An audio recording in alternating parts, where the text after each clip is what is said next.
Hey, this is Mark watching MTC Media here. Georgetown just dropped the tough one to UConn 68-62, especially when you consider that Georgetown going into the under 4 was up by 1 point. Then the offense really bogged down. The Hoyas was led by Brandon Murray's 21 points, Jay Heath in his second game back at 13. And for UConn, leading scorer was Adam Sanogo and Tristan Newton. Both of them had 15 apiece. But really the big difference today was offensive rebounds. UConn had 19 offensive rebounds. They had 23 second chance points. And it's what killed Georgetown when they would get those first stops. If they rebound the ball, I mean, I'm telling you, I'm talking to you from a Georgetown win and not a Georgetown loss. And that made all the difference in the world. Probably the biggest thing, one of the biggest takeaways from this one was Primo Spears, 0 for 1 from the field. He had 5 assists, 2 rebounds. Hurley talked about UConn putting length on him, and because they put length on him, it took away his offense. Instead of Primo forcing things, he ended up actually being a distributor, which helped Georgetown. This is the most ball movement I've seen Georgetown had all season. And you think about it, and you can't take back what happened in the first few months. But if Primo is playing in this fashion and not so much one-on-one, this team certainly has more than one Big East wins. A lot of today was stylistic.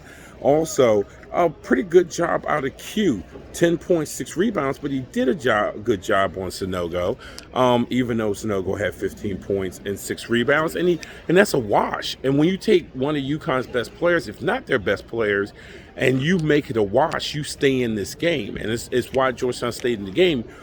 But again, I talked about it in my pregame. They could not have the turnovers. Georgetown had 10 turnovers. 7 of them were Brandon Murray's. 8 in the first meeting against UConn by Brandon Murray. 7 today. 15 turnovers against UConn in 2 games. I asked Hurley about it. They have big yards. They have size. They force them into being a decision maker at times. And because of that, Murray's weaknesses as facilitator came out today, came out in the first game. It's a tough way to go. I mean, otherwise, he had 21 points, but you can't have 21 points, 4 rebounds, 7 turnovers, and 5 fouls.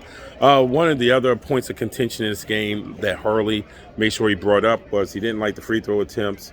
They were 2 for 5 from the free throw line, didn't like that number 5, but I thought that Georgetown did a good job. In the first half, UConn went through this spurt where they were seeking out contact and they were just throwing their bodies, and the referee wasn't rewarding them for it. And frankly, I didn't think there were fouls, and that's the one thing about Hurley, and it's something to watch for if you like UConn throughout the season. When Hurley gets into that whiny, why aren't you blow the whistle, blah, blah, blah, his players follow behind that. I thought Hurley's complaining got UConn out of rhythm that they started the game in.